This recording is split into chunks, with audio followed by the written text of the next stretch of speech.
All right, had a little bit of an emergency. This started to catch fire because this is getting really hot. So luckily I already had a fire extinguisher in here and there's one behind the seat, but I didn't want to use the one that was there, so I ran over here, drove over here, and used the one I had on the truck, and then used the water to cool it down. See, it's still smoking. It's gonna start again. Get this crap out of here.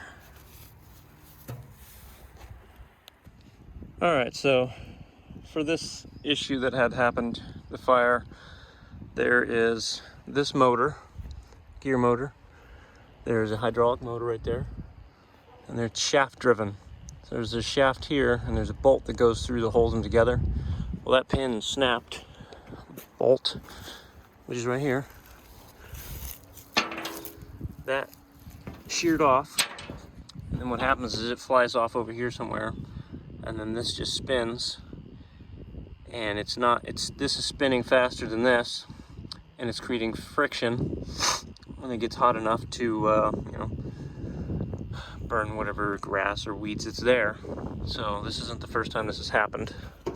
So I usually know when something bad's about to happen because it starts to smoke a little bit, and then you have so many seconds to get to either water or a fire extinguisher. So people always wonder, why do you have so many fire extinguishers? Well, this is why.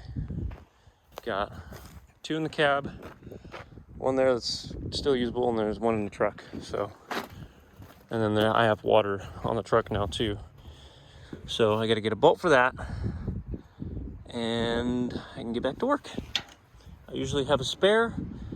I was planning on just mowing grass today, so I wasn't planning on that breaking, but it broke. So I gotta look through my goodies to see if I have something that can work in there and get back to it.